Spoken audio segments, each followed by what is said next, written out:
Story दुनिया। Welcome to my channel. Alexander Sikandar story. जो जीता वही सिकंदर।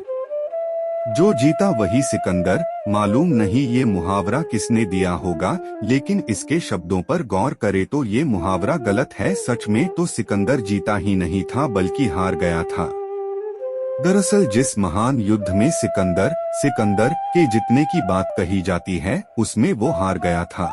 उस युद्ध का विजेता पोरस था। सिकंदर पूरे संसार को जीतने का सपना लिए भारत आया था और एक के बाद एक लड़ाई जीतता गया। वो पूरे विश्व पर अपना कब्जा चाहता था। उसके इतनी द्वारा लड़ाइयाँ जीतने के बाद इतिहासकार इस बात को मानने के लिए तैयार नहीं है कि वो पोरस के साथ युद्ध में हार गया था और पूरे भारत में ये बात फैल गई कि सिकंदर जीत गया है।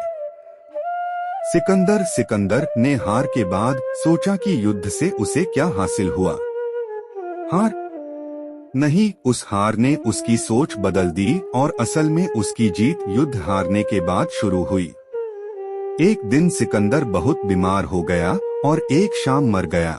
जब उसकी अंतिम यात्रा में उसकी अर्थी से दोनों हाथ बाहर थे और इसकी अर्थी को देखने के लिए बहुत लोग आए और उन्होंने कहा कि ये तो हमारे महान शासक का अपमान है। लेकिन पता चला कि ऐसी इच्छा सिकंदर की ही थी कि उसकी अंतिम यात्रा में उसके हाथ अर्थी के बाहर होने चाहिए। अब सवाल आता है, सिकंदर ऐसा क्यों चाहता था? मरने से पहले सिकंदर की इच्छा थी जो उसने अपने एक साथी को बताई थी कि मरने के बाद उसके दोनों हाथ अर्थी से बाहर लटका दिए जाएं ताकि संसार देख सके कि सिकंदर इस दुनिया में खाली हाथ आया था और खाली हाथ जा रहा है। उसने दुनिया को दिखा दिया कि संसार में सब खाली हाथ आते हैं और खाली हाथ जाते हैं। और उस दिन से ही घमंडी और क्रूर राजा जीत का प्रमाण बन गया। जिस युद्ध में वो हार गया था उसे भी किताबों और लोगों के दिलों में वो जीत गया और मुहावरा प्रचलित हो गया, जो जीत वही सिकंदर।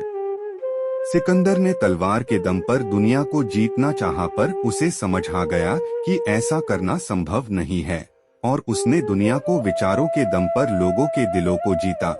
जो इस बात को समझ जाता है वो जीत जाता है और जो जीत जाता है वो सिकंदर कहलाता है।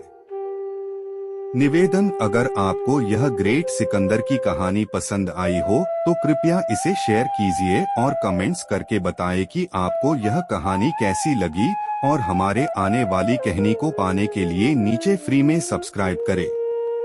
Thank you for watching.